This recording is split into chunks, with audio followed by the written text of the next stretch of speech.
Rikthehemi në studio, miq të dashur, patjetër me një vëmendje të shtuar tek situata në Durrës, e cila ka shkuar drejt një përshkallëzimi, edhe pse duhet ishte qetësuar, veçanërisht me takimin me kryeministrin. Iglizarën kam në studio pas një përleshje jo të këndshme të ditës së djeshme, zotësar, mirëmëngjes, mirë se erdhët.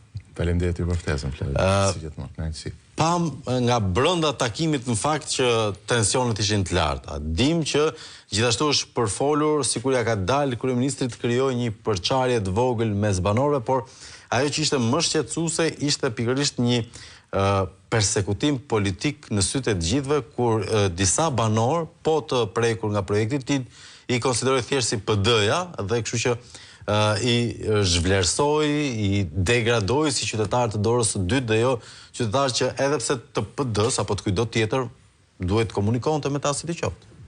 Pa diskutim se kryeministri në fakt e ka qenë me shef luftën e klasave? Siç duket e ka, dhe nuk po kupton më fjalë se deri ku shkon.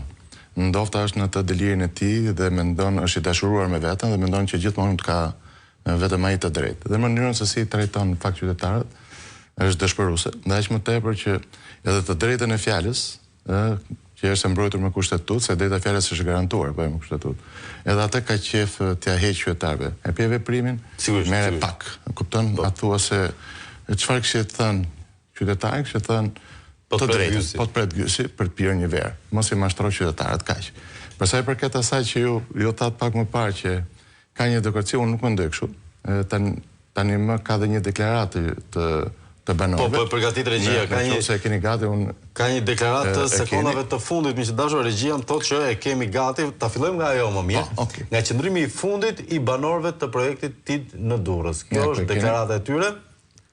Po, kjo është deklarata e tyre, të cilën paraqisin se çfarë ka thënë kryeministri, çfarë ka ofruar dhe qëndrimin e tyre. Me sa unë lexova, shkurtimia, ato nuk kanë rënë dakord.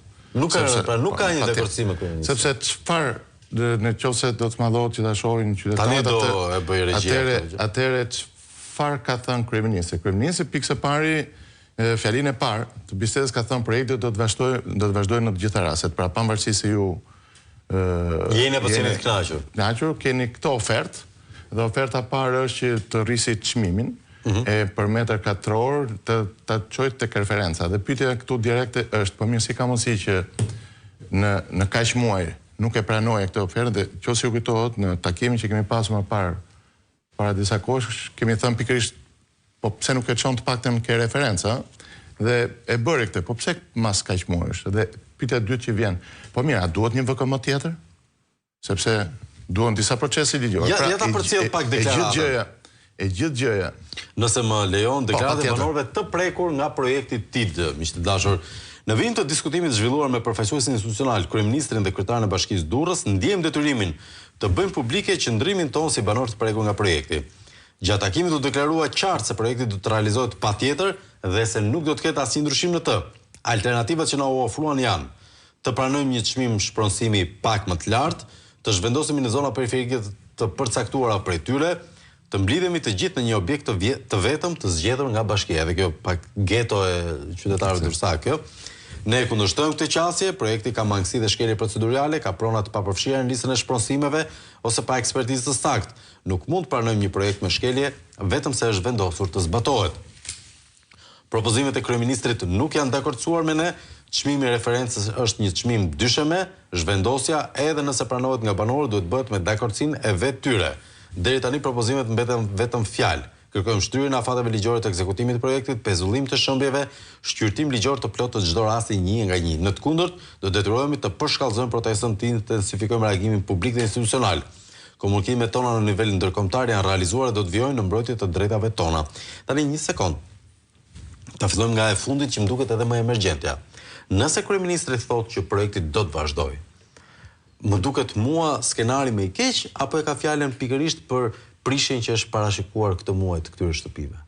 Jo, pikërisht kjo ka dërguar shkresat tek banorët, që duhet të largohen, ndryshe pastaj fadromat të kryeministrit shkojnë dhe vrasin brenda shtëpi. Po, kush mendon? Çfarë do të thonë? Largohet ose ça? Po ne tani më kemi parë në fakt të kryeministri nuk është se ka në një ndjenjë njerëzore, se po të kishte ndjenjë njerëzore nuk arrin në këto nivele. Nuk do të bënim këtë diskutim. Pa diskutim, nuk do të bëjmë. Po flasim për një njerëz i cili në mendimin tim është anormal në të gjitha veprimet që po bën, sidomos në periudhën e fundit. Dhe atëherë të themi atë që tani ku flasim se kam dëgjuar shpesh fakt dhe komente të zhvillimin e zonës. Unë nuk di ndonjë banor Durrësit, qoftë dhe banorët aktual që mos jenë dakord që të ketë zhvillim të zonës. Po kurse si zhvillimi i zonës nuk mund të vijë duke prekur pronën në tjetrit, duke ja shembur dhe aq më tepër duke bërë dhe projekte abuzive. Sepse duhet ta shohim në dy drejtime këtë. Dhe unë jam munduar gjithmonë në daljet e mia të them që pa diskutim që nuk janë vetëm banorët, po është edhe trashëgimia kulturore. Ktu kemi 74 banorë që janë aktualisht që e ka shkuar dokumenti për prishje, por në tërësi janë rreth 200. Po. Pra bëhet fjalë për 200 familje, të cilat do të preken nga ky projekt. Por megjithatë tani në vlerë historike ka aty. Patjetër se është lagja më e vjetër e Durrësit, bëhet fjalë për në zonën e amfiteatrit dhe unë nuk di të ketë një zonë më të vjetër se zona e amfiteatrit, flasim nga këto të trashëgimisë kulturore. Dhe është një zonë me shumë vlerë. Dhe prandaj thash duhet ta shohim jo vetëm si proces të banorëve, por proces edhe të Flavios, të Iglit, dhe gjithë Shqipërisë, është aset kombëtar. Patjetër. Nuk mund të ta marrësh, dhe ta transformosh dhe pastaj mbi të gjitha t'ia japësh dikujt tjetër ta menaxhojë, se do ta shpjegoj edhe këtë pikë se shumë e rëndësishme. Pra, po sillet shumë keq me banorët, se pari po shkel pikërisht atë që tham, kushtetutën se për i prek pronën. E dyta, nuk e se unë e kuptoj që ka dhe një ligj që thotë për interes publik mundet që prona të tjetërsohet. Por, ama, ka dhe një ligj tjetër i cili po është i kësaj qeverie, ligji numër 169, i cili thotë qartë që në këto raste duhen pyetur banorët dhe me këto banorë biles duhet mbajtur edhe për Çezërbal, sepse është pikërisht në një zonë me trashëgimi kulturor të rëndësishme. Atëherë çfarë bëri kryeministri? Kryeministri nuk pyeti. Dhe kjo marrëveshje që kam unë këtu është një marrëveshje. Po, EADF-s po me kë e ka bërë? E ka bërë me Ministrinë e Kulturës dhe me Bashkinë. Dhe po të shohësh, Flavio, kushdo, edhe një njeri që s'është jurist, si s'është jurist, kupton që kjo është një çmenduri. Se çfarë thënë? Pasi do ja marrin banorëve që siç e patën pak kënaqur, se normale pas 100 viteve nuk mundesh dot që ti nxjerrë, se kanë 100 apo edhe më shumë vite që jetojnë ato prona. I nxjerr. Dhe pasi i nxjerr banorët, pastaj thua do të bëj investim. Dhe dikush e bën investimin, e bën dhe shteti jonë, me taksat tona, sepse janë parat të qytetarëve këto që po shpronsohen, apo jo. Pastaj do bëhet dhe investime nga bashkia. Dhe ADF-ja ka thënë do të bëjmë investime nga zero deri në 6 milion. Deri tani ka hullur $260.000 për që janë të korrekt. Por problemi është kur thua deri në 6 milion dollar, unë këtë nuk e kuptoj, do shkoj apo jo, por nuk ka rëndësi fare kjo. Problemi është që pasi marron projekti, pasi janë prona shqiptarëve, paratë e bashkisë, paratë e qeverisë aty brenda, pastaj çuditërisht do të krijohet bidi, edhe e keni këtu. Dhe bidi do të jetë është një konsorcium, është pra një bashkim i cili privat, i cili do të menaxhojë zonën. Dhe këtu në fakt do t'i bëjë thirrje edhe atyre banorëve të cilët nuk janë të prekur. Kur të vi bidi, në qoftë se larg qoftë ky proces do të vazhdojë, ato sipërfaqe të përbashkëta që janë aty, do të paguani dhe ju para shtesë për bidin në kuadër të mirëmbajtjes, të projektit, të rregullimeve dhe të gjitha. Tip trau për banorët që do mbijetojnë. Fiks. Po pyetja është, po si ka mundësi më që të marrësh një pronë dhe pasi ta investosh, kesh paratë tua, ky që ADF-ja që është donator, mbrapa transferohet në bid, i cili do të menaxhojë gjithë të pronë, një aset shumë të vlefshëm të Durrësit po dhe të Shqipërisë. Dhe fitimet kush do t'i marrë? Se kjo është pyetja, kush do t'i marrë fitimet? Bidi. Bidi. Se dhe biles në të gjitha pikat, edhe Ministria e Kulturës, edhe Bashkia, është imponuar si pas ka kontrate që ta inicioj krijimin e bidit, të mërshme, po si ka mundësi Bashkia merr përsipër zonja Sako thot do ta çojë tek bidi apo dhe Ministria e Kulturës. Pati një denoncim në këto orë që shteti jon po fillon të futet në përsipërmarrje, është bërë përsipër si privat dhe jo si shtet? Dakor, por kjo është tjetër gjë, po që mos ikim nga logjika. Çfarë ndodh? Flavio, se ka një problem shumë të madh. Atëherë në moment që themi që mbaroi ky investimi, mbaroi. Pyetja është, ku e gjen të drejtën Bashkia që thotë unë do të inicioj për bidin? ku e gjen drejtën Ministrisë së Kulturës? Po a jemi ne vend antar i cili jemi kandidat për mbërje dhe kemi firmosur marrëveshjen stabilizim asociimit, edhe nëse është krijuar ky projekt. Kur kush nuk ka të drejtë pagar t'ia japi bitit. Se caktohet fituesi. Po si ka mundësi? Dhe më tepër, ky memorandum ose ky akt marrëveshje ka një pikë shumë fort keneni 5, ku e cili thot, në fakt edhe kjo është për të parë, kufizimi i përgjegjësisë, ADF-ja thot gëzon imunitetin të drejtat që parashikohen nga kjo marrëveshje, nga marrëveshja ekonomike dypalqe ndërmjet Shqipërisë dhe Amerikës e datës 224 datë 11/6/92. Di çfarë është që ta dinë gjithë qytetarët? Marrëveshja 92-shit? Marrëveshja 92-shit, në momentin që sa ishte bërë qeveria e re, ne nuk kishim marrëveshje tregtare me Amerikën. Në atë kohë, me të drejtë, qeveria e asaj kohe caktoi ministrin e ekonomisë Artan Hoxha të asaj kohë dhe Ersonin ambasador, bënë një marrëveshje tregtare që të fillote marrëveshje kuadër. Edhe u ratifikuar nga presidenti. Po si ka mundësi, po si mundet që këtë projekt, më kupton, ta mbrosh pikërisht, ja ku e ke, neni 5 kufit e përgjithësisht. Me fjalë, këtu shef gjëra në fakt që nuk të shkojnë, sepse neve, gjatë tyre viteve, Shqipëria ka bërë hapa përpara. Ne tani kemi edhe konventën e Parisit, e cila thot, ndër të tjera, se e kam tu, po që mos të zgjatim, thot pak a shumë që asetet publike të kësaj kategorie, që kanë trashëgimi kulturore, në të gjitha rastet, duhet të menaxhohen nga shteti, në rastin më të keq, në rastin shteti përsëri edhe pra nëse do bëjmë një marrëveshje me një konsorcium, majoranca është e shtetit. 50+1 në rastin më të keq. Pa diskutim, se unë nuk mund ta lej, se nesër, pasi unë e lej. Pasuritë kombëtare. Po patjetër, dhe aty ka dhe diçka tjetër, thot. Marrëveshja do të vazhdoj 6 vite pasi të krijohet kjo dhe mund të vazhdoj pa fund, pa ndalesë për bidin, për menaxhimin. Pra gjithë kjo po si mund vendosësh ti për një aset kombëtar përgjithsisht dhe më tepër dhe firmoset nga 2 ministra. Po kush janë ministrat se do e ratifikosh? Se u çmend një kryetar e bashkie dhe një ministër. Si mundet? Dhe pyetja që lindesh, a mund ta japin këto ndonjë akt juridik ku kanë marrë referenca ligjore ose në kuptimin që kush e bën këtë lloj gjëje? E kanë konfirmuar minimumin tek Ministria e Drejtësisë. Se kjo është një akt. Nuk mundesh kush të çefikon, tu tek shkon e firmos. Po si ka mundësi? Se kjo është një vjedhje, prandaj i gjithë procesi. Pas rregullat e veta që janë goxha elastike nuk po i respektojnë. Po sepse deri tani kanë bërë, më kupton, ndoshta kanë menduar që janë pronarët e vërtet të këtij vendi, se edhe kjo ka një problem shumë të madh dhe kanë vënë re ke arroganca e kryeministrit. Po të vënë re, të gjithë kanë një paraqitje plave. E mendojnë veten se janë pronarë këtij vendi. Dhe nuk e kuptojnë që në këtë moment janë menaxher që pavarësisht se janë aty me vota të vjedhur, ky është tjetër diskutim, po në këtë moment janë menaxherët ligjor, po ama nuk janë pronar.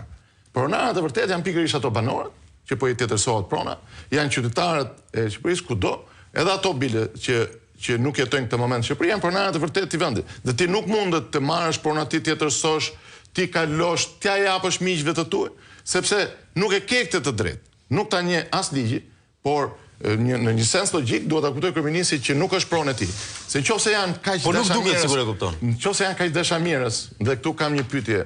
Kaq dashamirës si kryetari i bashkisë, kryeministri dhe ministra që ka firmosur.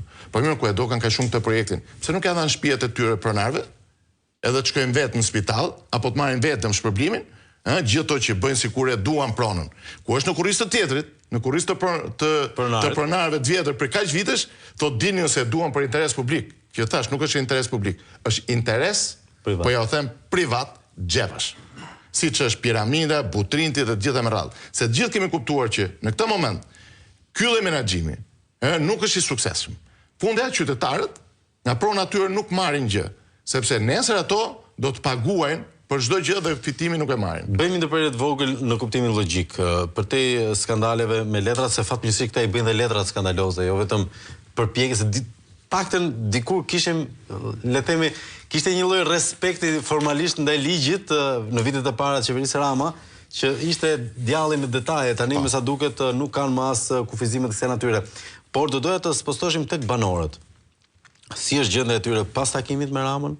duke pasur parasysh dhe deklaratën që bën, mbi të gjitha pam një gjë shumë shqetësuese, do të kisha edhe pamjet nga regjia, arrestime për llaf goje. Këtë kishim shumë kohë pa dëgjuar në këtë pjesë të Ballkanit. Ç'të të them? Ata janë shoqëruar sot se u arrestuan 2-3 veta? Jo. Brenda asaj dite, me thënë të drejtën, në rreth orës më 6 ato u liruan, pasi u kryuan ato procedurat. Me thënë të drejtën, në këtë moment unë mund të them dhe llafe negative, por qasja e detyrës policisë ishte korrekte, brenda ligjit, brenda 5 orëve ato duhet marrë një deklaratë dhe pastaj. Pra në këtë pikë nuk kemi.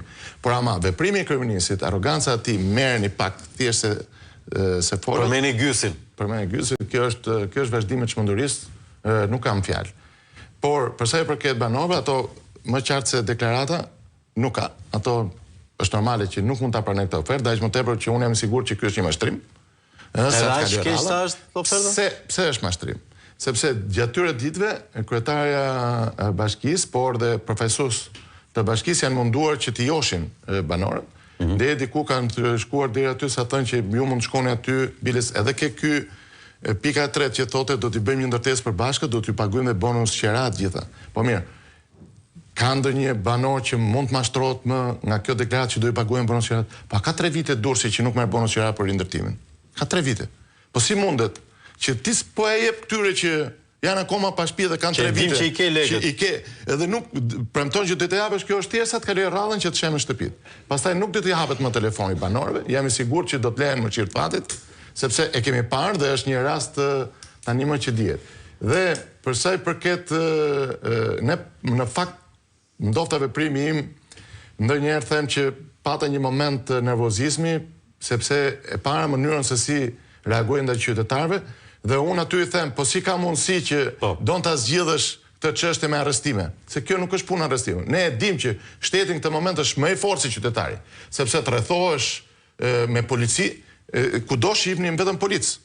Politë civil të cilët na marrin në duar, se ne nuk kishim ndërmend as të kërcënonim kryeministrin, vetëm të flisnin. Po donin vetëm të flisnin. Dhe unë dhe zoti Ndoja ishim, nëse keni pamjet, shkuam për të hyrë brenda në takim, se është drejt e deputetit që me statusin që kemi të marrin pjesë në takime. Dhe aq më tepër, s'kishte gjë më të mirë mendoj unë nga pikpamja si edhe formalitetit, që pse jo, të janë dhe profesus të qytetit që janë deputetët. Se në finale çfarë jemi ne? Ne jemi profesus aty në qytetare. Madje jemi dhe profesus edhe atyre që nuk kanë votuar emrin tim apo të kolegëve të mi. Pra jemi profesus se unë e shoh më gjerë. Pra unë kur shkoj dhe e bëj me konsciencë plot, edhe ta di që nuk ka votuar kur forcën time politike, nuk ka problem, unë e bëj pikërisht për atë që e quaj pronë të qytetarëve të Durrësit edhe të Shqipërisë, është aset publik. Unë nuk mund të rri pa folur. Unë do të flas çdo rast që do të kem mundësi, sepse kjo është një vjedhje në fakt, edhe gjithë Shqipëria plave po vjedhet në mënyrë të tillë. Sigurisht vi një moment që ne nuk do të kemi më asete të vlefshme publike, të cilën nuk do të ketë kaluar ke miqtë e Ramës, por do të jetë shumë vonë. Dhe këtu i bëj thirrje, prandaj thash, edhe atyre banorëve të cilët nuk janë të prekur, po edhe atyre që mendojnë ndryshe politikisht, por të gjithëve, tu nuk bëhet fjalë, unë nuk kam interesat mjat, as kolegët e mi, por ama ai interesi pronës shumë, unë dua ta zhvilloj pronën. Po jo ta zhvillosh pronën duke vjedhur dhe duke dhënë miqtë të tu, se nuk ka sens logjik, sepse po dalim një ditë bukur themi do bëj një gjë të bukur unë. Po i kemi para gjërat e bukura të Ramës. Gjithmonë kthehen në përfitime. E kemi portin e Durrësit 300 metra më larg. Dhe porti i Durrësit i është dhënë miku të Ramës, iku dhe nuk do ketë më, dhe ne nuk do kemi më port shtetëror. Sepse do edhe ai më lart po dështon, po histori tjetra. Megjithatë, duket se jeni në një garë kundër kohës, zoti Cara.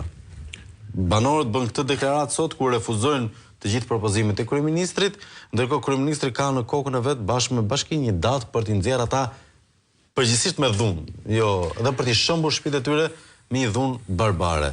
Çfarë do të ndodhi në këtë ditë? Atëherë, pa diskutim që personalisht po besoj gjithë forca politike Partisë Demokratike, kolekti mi deputet, se atë ditë ishe... Kam përshtypjen kjo është gjëja më prej PD-je që duhet bëni, të mbroni pronën. Zonja Luku ishte pranishëm, ne do të jemi gjithmonë pranë banorëve, në mënyrë të padiskutueshme. Do të bëjmë ç'është e mundur, gjithmonë në kuadër ligjor, dofta do të bëjmë dhe hapa të tjerë. Unë besoj që ndofta shpresoj, pavarësisht se duket e pamundur me këtë kryeministër që ti thrasi pak arsyes, logjikës, që është duke bërë një krim me këto banorë. Ligji s'është më pengesë për kryeministrin? Ligji nuk ka ekzistuar, ka kohë që nuk ekziston. Po mendoj ndofta ka ndonjë qelis, ka ndonjë neuron te kryeministri, i cili në këtë moment do reflektojë dhe thot prit, ta ndaloj pak, ta shty, të bëj lëvizjet e duara që mos jenë as banorët të prekur, po megjithatë të ndaloj këtë proces që është proces në fund abuziv. Se unë jam dakord. Nëse përfituese është bashkia, atëherë e menaxhon bashkia, menaxhon vetë qytetin. Siç se në Butrin tani më punëtorët e bashkisë po e menaxhojnë, nuk po e menaxhon, por ama parat e merr dikush tjetër. Kesh parat me. Apo edhe qirat ke piramida me radhë. Pra, çfarë po kërkojmë? Unë nuk po kërkojmë që një projekt zhvillimor të bllokohet, pa ama kurrësi nuk mund të pranojmë që të villet. Sepse gjithmonë se ju thatë, djalli fshihet në taj, pikërisht ke ato detajet që qytetarët nuk e kuptojnë projekti, propaganda, ato projektet që i bëjnë në 3D. Në 3D të famshme. 3D të famshme dhe qytetarët thotë sa bukur qeka. Por kemi kohë që shohim vetëm projekte me maket, por nuk shohim kur një projekt zhvilluar dhe të përfunduar. Gjithmonë çuditërisht, në fund ndryshon. E njëjta gjë ndodhet me BID-in. Masi ta marrë në menaxhim, do të shihni që mund të bëhet pastaj BID-i, masi ta ketë në menaxhim për X vite, 15 përveç parave, mundet një ditë BID-i thotë, dëgjoj thotë bën një kërkesë qeverisë. Këtu thotë mund të jetë një kullë e bukur. Jo, mund thotë që janë pronari pronës. Pa diskutim se e kanë vite, ai që menaxhon de facto menaxhon tokën thotë, unë mendoj dhe mund t'i bëj përsëri një kërkesë Ramës që këtu shkon një kullë e bukur thotë. Me disa skulptura, dhe pastaj bën ato. Edhe shkon historia siç ka ndodhur gjithmonë. Zoti Cara, do të jemi me një sy dhe me një vesh nga Durrësi për zhvillimet e fundit dhe duket se janë vërtet dramatike dhe mbi të gjitha me një kronometër që po ecën pas në kohë. Unë ju falenderoj që ishit sot me ne. Unë falenderoj juve, Flavio, si media, në fakt të gjitha media ka qenë të pranishme, edhe ju falenderoj. Në të paktën përkraja juaj është shumë e vlefshme në këtë moment, ku qytetarët ka nevojë. Por jo vetëm ato që janë të prekur, por gjithë Shqipëria ka nevojë për informacion të saktë. Në këtë moment errësire, do të thoja, që po kalojmë. Faleminderit Igli Cara, ne kalojmë në shkëputje të vogël publicitare, rikthehemi me të tjerë banorë të prekur edhe me një incident interesant.